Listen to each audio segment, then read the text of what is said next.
Gente, agora para dar o pontapé inicial ao programa, a gente vai conversar com o Dr. Paulo Henrique Duarte, cirurgião plástico aqui de Natal, que vai tirar várias dúvidas sobre cirurgia plástica. Eu conto com você, com a sua audiência e com sua participação no Instagram, @tudocomPriscilaFreire, para tirar dúvidas, fazer perguntas que eu vou ler aqui e faço para o Dr. Paulo, ok? Então, boa tarde, é um prazer receber você aqui para a gente conversar um pouquinho sobre a cirurgia plástica, que é um tema que chama tanta atenção, né, da população, dos potiguados em geral. Prazer estar aqui, Ulisses. Eu acho que é um momento bom para a gente falar algumas coisas sobre a cirurgia plástica, que é uma especialidade tão bonita, né? Especialidade muito bacana. Cada vez mais os brasileiros, né, eles estão procurando a cirurgia plástica, estão correndo atrás, né? Deixou de ser uma coisa de vaidade, de uma futilidade. E os potiguados também estão seguindo essa tendência, né? Hoje em dia, quais são as cirurgias mais procuradas pelos potiguados aqui em Natal, né, especificamente? Natal é uma cidade tropical, né, que os corpos estão sempre à mostra, né? Nossas praias são bastante visitadas, né, por todos os nossos potiguares. Então, assim, o que se procura sempre é a exposição do corpo, né? A cirurgia de contorno corporal sempre vem sempre apontando sempre na frente das cirurgias como um todo. E as cirurgias também, assim, elas vão mudando, vão surgindo, né, cirurgias novas. Hoje, uma cirurgia que o pessoal está falando bastante é a lipo HD, né, que é uma lipo diferenciada, que é para quem, né, tem menos gordura, que aí o pessoal fala que fica com um tanquinho definido. Como é que funciona essa cirurgia? Conta aí pra gente. É importante, antes de falar de lipo HD, é que o paciente que vai submeter a um procedimento cirúrgico, ele tem que saber que a cirurgia não é um milagre. O paciente sempre tem que se precaver do ponto de vista estético, do ponto de vista nutricional, e tem que seguir sempre uma dieta balanceada, atividade física posteriormente à cirurgia. O que viria a ser a lipo HD? A lipo HD é uma lipoaspiração de alta definição, que basicamente seria você conferir uma lipoaspiração num paciente em que você lipoaspira áreas de forma desigual. Se você olhar um padrão, principalmente no homem, que é mais evidente, os famosos gominhos, você vai ver que tem saliências e reentrâncias. Então, a lipo HD, você vai salientar mais esses contornos. Você vai lipar, deixar mais finas certas regiões, para salientar as depressões, e vai lipar menos em outras regiões para evidenciar mais os gominhos. Geralmente, o público que procura maior essa lipo HD é o público masculino. Não quer dizer que as mulheres não possam ser submetidas a esse procedimento. Mas, assim, é uma cirurgia que confere um ar de um abdômen mais definido, mais tonificado e mais forte. É por isso que é importante, né, doutor Paulo, quando o paciente procura, tem um interesse na cirurgia, conversar, procurar ter informações do cirurgião, ter uma conversa séria, né, uma conversa com ele, passar o seu histórico. Esse preparo, esse cuidado, essa pesquisa antes é muito importante na hora da cirurgia, né? A cirurgia começa desde que o paciente entra na sala da consulta. O mais importante é que, na entrevista, haja um esclarecimento de uma forma muito explícita. O paciente vem com a sua história, com a sua queixa clínica, ele vem falar sobre o seu passado, sobre as suas dúvidas. E ali é um momento exato para ser detectado todas as possíveis fatores de risco, todos os possíveis fatores de risco, todas as possibilidades que possam acontecer. O paciente deve estar extremamente esclarecido, né, frente ao que ele vai encarar como procedimento cirúrgico. Os exames são imprescindíveis para que haja toda uma concordância, que tudo corrobore para um bom resultado. Existe um termo de consentimento, né, do paciente que tem que assinar, é importante, né? Isso, na própria Sociedade Brasileira de Cirurgia Plástica, ela elaborou termos específicos para cada tipo de cirurgia. Lá o paciente é orientado quanto ao tipo de cirurgia que está fazendo, é orientado quanto aos cuidados pré-operatórios, pós-operatórios, possíveis complicações que podem advir do procedimento cirúrgico, e deve haver ali uma coesão, né, do que o paciente está se propondo e o que o cirurgião está com a disponibilidade de atender aquele procedimento. O paciente deve estar ciente, o paciente deve assinar aquele termo, sabendo o que vai acontecer com ele. Todas as dúvidas devem Porque ser... existe também retiradas. as contraindicações, né? Isso. Tipo, já teve um caso seu de você não fazer uma cirurgia por causa de uma contraindicação? Exato. Uma coisa importante que deve ser frisada é que nem todos os pacientes são candidatos.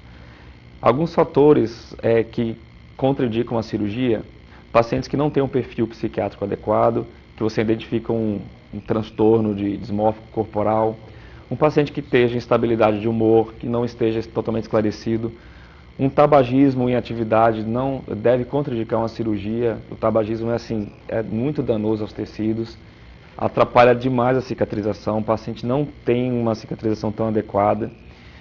Pacientes com IMC acima de 40 também são contraindicados, assim, cirurgias eletivas, falando nessa situação. Ele deve entrar numa situação mais adequada para que a cirurgia tenha menos riscos a oferecer. Em relação às cicatrizes, doutor Paulo, algumas pessoas reclamam, né, que uma cicatriz fica mais vermelha do que de outra pessoa. Por que existe isso? E assim, quanto tempo uma cicatriz ela vai ficar mais natural e vai sumindo? O pessoal tem essa dúvida. Isso. O cirurgião plástico, ele não tem uma varinha de condão, ele tem um bisturi na mão. O bisturi serve para cortar. Quando se corta um tecido, aquilo gera uma cicatriz. O medo maior, que vai ficar a cicatriz vai apagar, vai sumir. Isso é muito comum no consultório, o paciente vir com essas dúvidas. Uma vez que existe uma cicatriz no tecido, aquilo não vai sumir. O que vai acontecer é que a cicatriz vai passar por um processo de síntese de colágeno, vai passar por um remodelamento. Na cicatrização completa, ela passa por uns períodos, alguns estágios. Então, o paciente chega inicialmente com algumas dúvidas referente a estado da cicatriz. É um queloide que apareceu, é uma cicatriz que está muito feia. O cirurgião nunca tem o intuito de deixar uma cicatriz feia, ele preza pela qualidade. Então, é importante que ele esteja sempre ciente de que uma cicatriz ali, ela vai, com o tempo, mudar de aspecto. Uma cicatriz inicialmente ela é avermelhada, aquela vermelhidão vai dando lugar a tecidos mais consistentes. Há uma síntese de colágeno que vai sendo depositada no tecido, e para que uma cicatriz deixe de ficar avermelhada para ficar de aspecto definitivo, leva 1 ano, às vezes até 1 ano e meio. Então passa por processo de transformação. O paciente tem que estar ciente que ali cada uma formiguinha, um trabalho que vai ficando cada vez melhor, e a gente sempre procura deixar uma cicatriz melhor. Tem procedimentos minimamente invasivos que melhoram a cicatriz, desde infiltração local, existe o uso de gel de silicone para prevenir placas de aderência, que vai sempre otimizar a qualidade de uma cicatriz. Certo. O pessoal está perguntando aqui no Instagram o que são linhas de transmissão. Seria o termo mais correto seria linhas de tensão. De tensão, isso. Linhas de tensão nada mais é do que dobras ou vincos que a pele transparece para quem está olhando uma pessoa que está, na grande maioria das vezes, se expressando. Aquelas marcas na face nada mais são do que ação muscular exercendo em cima da pele. O músculo contrai e a pele também acaba sofrendo essa ação muscular. Então, quando a gente vai colocar uma cicatriz, a gente procura deixar nas linhas de tensão para que aquilo fique um aspecto mais natural. As linhas ficam em posições definidas pela musculatura. No corpo todo, a gente sempre procura obedecer, quando a gente vai colocar uma cicatriz no corpo, a gente procura obedecer às linhas de tensões naturais para que aquilo fique um resultado melhor, que a cicatriz sofra menos estresse mecânico pela ação muscular.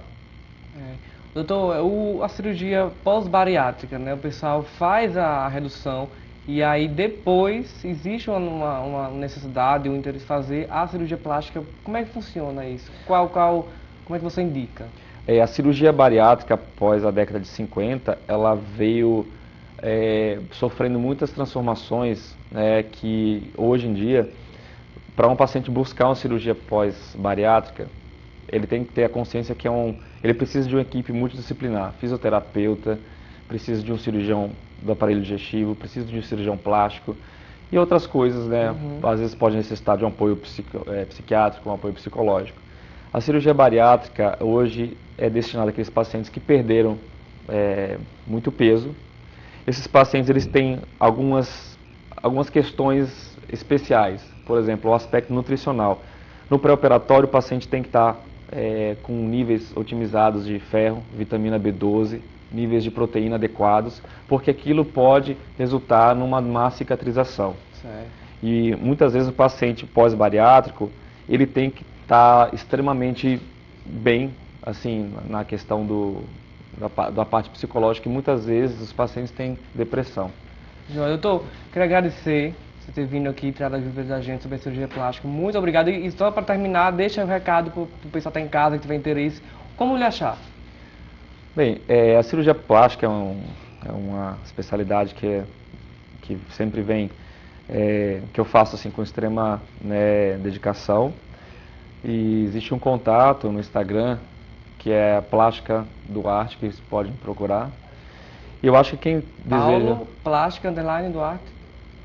Plástica Duarte. Certo. Isso.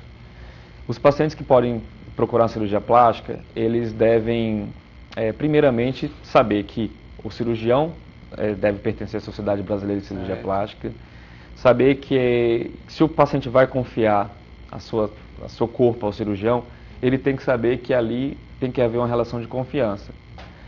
É necessário também saber indicações, saber as limitações. A cirurgia ela tem suas limitações físicas também, nem tudo é atingível, tem que saber o que o paciente procura e saber ter uma conversa bem esclarecedora com o paciente. Tá, João. Obrigado, doutor Paulo.